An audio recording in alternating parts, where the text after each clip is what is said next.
शुरू अल्लाह का नाम लेकर जो बड़ा मेहरबान निहायत रहम वाला है। अलिफ लाम मीम। इसमें कुछ शक नहीं कि इस किताब का नाजिल किया जाना तमाम जहानों के परवरदिगार की तरफ से है। क्या ये लोग ये कहते हैं कि पैगंबर ने इसको असखुद बना लिया है? नहीं, बल्कि वो तुम्हारे परवरदिगार की तरफ से बरहक है, ताकि तुम उन लोगों को हिदायत करो जिनके पास तुमसे पहले कोई हिदायत करने वाला नहीं आया, ताकि ये रस्ते पर चले। अल्लाह ही तो है जिसने आसमानों और जमीन को और जो चीजें इन दोनों में हैं सबको 6 दिन में पैदा किया, फिर अर्श पर जलवा अफरोज हुआ। उसके सिवा तुम्हारा न कोई दोस्त है और न सिफारिश करने वाला। क्या तुम नसीहत हासिल नहीं करते? वही आसमान से जमीन तक के हर काम का इंतजाम करता है, फिर हर काम एक रोज जिसकी मिकदार तुम्हारे शुमार के मुताबिक 1000 बरस होगी उसकी तरफ रुजू करेगा। इसी शान का है वो खालिक जो पोशीदा और जाहिर का जानने वाला है, गालिब है, बड़ा मेहरबान है। वही जिसने हर चीज को बहुत अच्छी तरह बनाया, यानी उसको पैदा किया और इंसान की पैदाइश को मिट्टी से शुरू किया, फिर उसकी नस्ल एक किस्म के खुलासे से यानी हकीर पानी से बनाई, फिर उसको दुरुस्त किया, फिर उसमें अपनी तरफ से रूह फूंकी और तुम्हारे कान और आंखें और दिल बनाए, मगर तुम बहुत कम शुक्र करते हो। और कहने लगे कि जब हम जमीन में मलिया मेट हो जाएंगे तो क्या असर नौ पैदा होंगे। हकीकत यह है कि ये लोग अपने परवरदिगार के सामने जाने ही के कायल नहीं। कह दो कि मौत का फरिश्ता जो तुम पर मुकर्रर किया गया है तुम्हारी रूहें कब्ज कर लेता है, फिर तुम अपने परवरदिगार की तरफ लौटाए जाओगे और तुम ताज्जुब करो जब देखो कि गुनाहगार अपने परवरदिगार के सामने सर झुकाए होंगे और कहेंगे कि ऐ हमारे परवरदिगार, हमने देख लिया और सुन लिया, तू हमको दुनिया में वापस भेज दे कि नेक अमल करें, बेशक हम यकीन करने वाले हैं। और अगर हम चाहते तो हर शख्स को हिदायत दे देते, लेकिन मेरी तरफ से ये बात करार पा चुकी है कि मैं दोज़ख को जिन्नों और इंसानों सबसे भर दूंगा। सो अब आग के मजे चखो, इसलिए कि तुमने इस दिन के आने को भुला रखा था।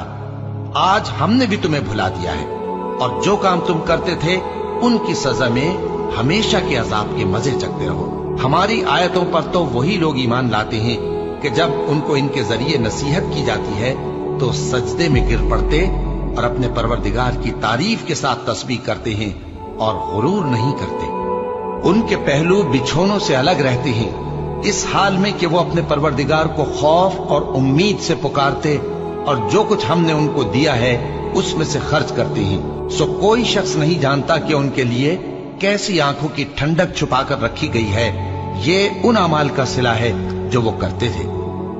भला जो मोमिन हो वो उस शख्स की तरह हो सकता है जो नाफरमान हो? दोनों बराबर नहीं हो सकते। जो लोग ईमान लाए और नेक अमल करते रहे उनके रहने के लिए बाग है।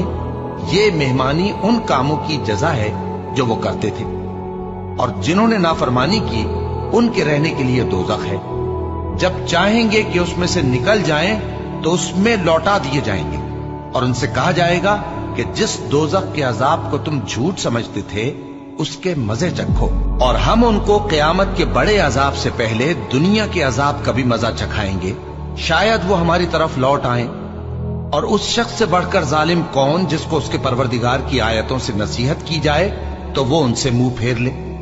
हम गुनाहगारों से जरूर बदला लेने वाले हैं। और हमने मूसा को किताब दी तो तुम उनसे मुलाकात होने से मुताल्लिक शक में न होना, और हमने उस किताब को बनी इसराइल के लिए जरियाए हिदायत बनाया था, और उनमें से हमने पेशवा बनाए थे जो हमारे हुक्म से हिदायत किया करते थे, जबकि वो सब्र भी करते थे और वो हमारी आयतों पर यकीन रखते थे। बिलाशुबा तुम्हारा परवरदिगार ही उनमें जिन बातों में वो इख्तिलाफ करते थे क़यामत के रोज फैसला कर देगा। क्या इनको इस अम्र से हिदायत न हुई कि हमने इनसे पहले बहुत सी उम्मतों को जिनके रहने के मकामात में ये लोग चलते फिरते हैं हलाक कर दिया? बेशक इसमें निशानियां हैं, तो ये सुनते क्यों नहीं? क्या इन्होंने नहीं देखा कि हम बंजर जमीन की तरफ पानी रवां करते हैं, फिर उससे खेती पैदा करते हैं जिसमें से इनके चौपाए भी खाते हैं और ये खुद भी खाते हैं? तो ये देखते क्यों नहीं और कहते हैं अगर तुम सच्चे हो तो ये फैसला कब होगा? कह दो कि फैसले के दिन काफिरों को उनका ईमान लाना कुछ भी फायदा न देगा और न उनको मोहलत दी जाएगी। तो उनसे मुंह फेर लो और इंतजार करो, ये भी इंतजार कर रहे हैं।